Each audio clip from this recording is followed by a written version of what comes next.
Saudara, sejak pembukaan pelabuhannya 160 tahun lalu, kota Yokohama, Jepang telah menjadi tujuan inovasi dan teknologi baru dari seluruh dunia. Sebuah pertemuan internasional bertajuk Wayship pun digelar di Yokohama untuk mengumpulkan beragam talenta yang siap berbagi ide dan teknologi kota hijau. Kota Yokohama, Jepang adalah tujuan wisata populer yang bermaksud menjadi kota yang lebih berkelanjutan dan cerdas.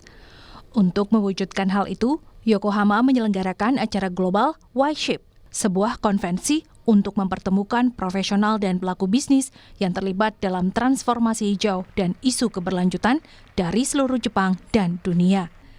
Pertemuan internasional Wayship bertujuan membangun kota-kota yang inovatif dan cerdas dengan perusahaan-perusahaan startup dunia dan negara-negara berkembang di Asia dan Afrika.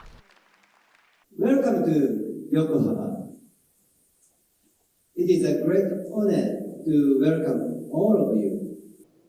Mewakili warga kotanya, Wali Kota Takeharu Yamanaka menjelaskan sejarah Yokohama dan mengajak negara-negara peserta untuk bekerja sama mewujudkan kota pintar.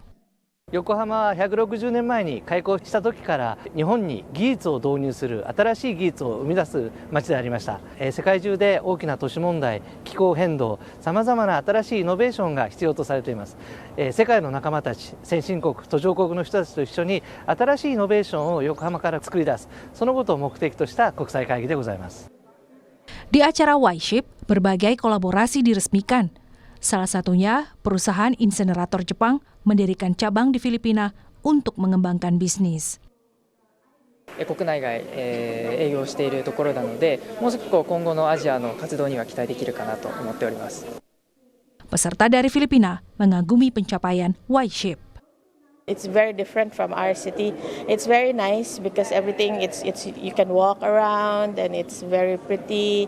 The park is very nice and it's very modern. It's something that we would also like to see in our city.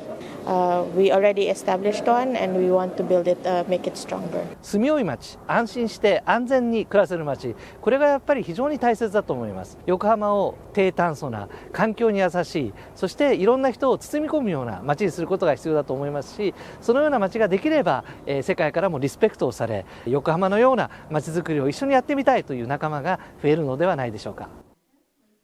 Kota Yokohama sudah menegaskan pesona dirinya. Yokohama masih tumbuh menjadi kota yang berkelanjutan, inovatif, dan layak huni. Wayship pun menjadi acara peluncuran menuju masa depan gemilang. Saudara, Yamaha Motor mencari sepeda motor yang lebih aman dan nyaman dengan memanfaatkan teknologi terdepan. Motor Yamaha memasang sistem bantuan rem menggunakan radar gelombang radio mili.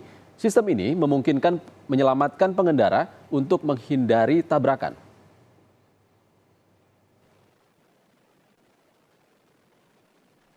Raksasa sepeda motor, Yamaha Motor merilis sepeda paling progresif Tracer 9 GT Plus. Ia menginstal sistem kendali jelajah menggunakan radar gelombang radio mili.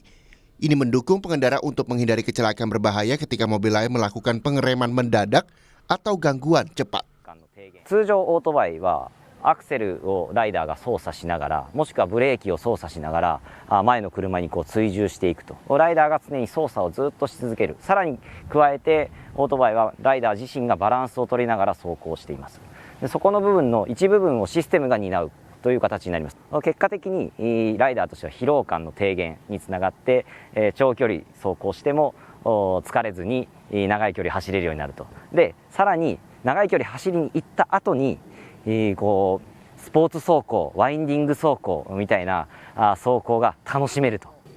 Agar berkendara tetap aman dan nyaman, motor Yamaha memasang sistem bantuan rem menggunakan radar gelombang radio mili. Ini adalah kasus sepeda motor pertama di dunia. Sistem ini memungkinkan untuk membantu kerusakan mendadak. Ini menyelamatkan pengendara untuk menghindari tabrakan. Salah seorang pebalap GP dunia telah mengendarai mesin baru yang memiliki teknologi terkini. Dari sudut pandang profesional, dia mengagumi teknologi mutakhir dan kebijakan Yamaha. 急ブレーキかけると車体が不安定になるんですけど、それも感知してくれてサスペンションが減衰力が変わってサポートしてくれるんで、いや結構夢のようなね機能がついてると思います。ヤマハというのはなんかこうライダーとか人間の感性にすごい寄り添ってるところがあって、今回は味付けがナチュラルでなんかこう自然に乗れるっていうところがなんかすごく良かったんじゃないかなと思います。Untuk mewujudkan lebih banyak harmonisasi antara pengendara dan sepeda motor, Yamaha Motor melanjutkan uji coba yang belum pernah terjadi sebelumnya.